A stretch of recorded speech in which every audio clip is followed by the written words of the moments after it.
What are two of the dirtiest words in the English language? Well, if you're concerned with global warming, as so many people are these days, the answer is obvious.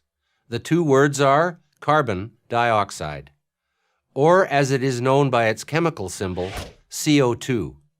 One atom of carbon and two atoms of oxygen. If we pump much more of it into the atmosphere, the argument goes, we're going to alter the climate, catastrophically. According to the Intergovernmental Panel on Climate Change, the IPCC, CO2 emissions from fossil fuels, which constitute 85% of our energy use, must be reduced to zero by 2100. If we don't save ourselves from ourselves, we're toast. That's the claim. Here's what's strange, though. All life is carbon-based, and the carbon for all that life originates from carbon dioxide in the atmosphere. All of the carbon in the fossil fuels we are burning for energy today was once in the atmosphere as carbon dioxide before it was consumed by plankton in the sea and plants on the land. Coal, oil, and natural gas are the remains of those plankton and plants that have been transformed by heat and pressure deep in the Earth's crust. In other words, fossil fuels are 100% organic and were produced with solar energy. Sounds positively green. If there were no carbon dioxide in the Earth's atmosphere, the Earth would be a dead planet, period. Talk about catastrophic climate change.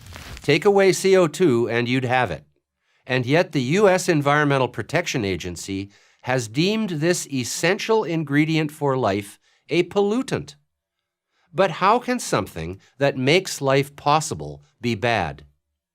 Before I deal with that question, let's get clear on our terms.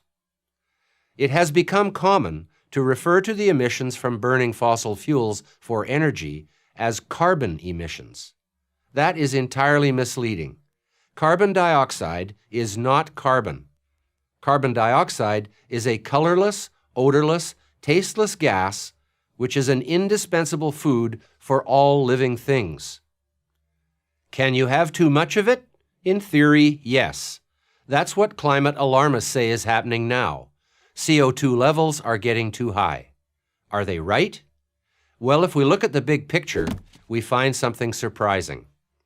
For most of the history of life on Earth, carbon dioxide has been present in the atmosphere at much higher levels than it is today. During the Cambrian explosion, when multicellular life first came on the scene, CO2 levels were as much as 10 times higher than they are today. From a big picture perspective, we're actually living in a low carbon dioxide era. The optimum level of CO2 for plant growth, for example, is 4 to 5 times what is currently found in our atmosphere. That's why greenhouse growers worldwide actually inject additional CO2 into their greenhouses.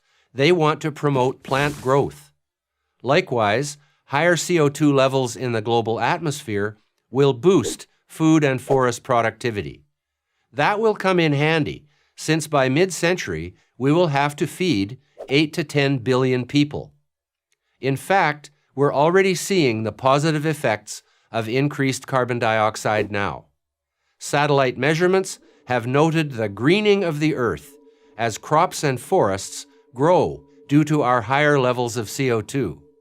It turns out that carbon dioxide are not dirty words after all.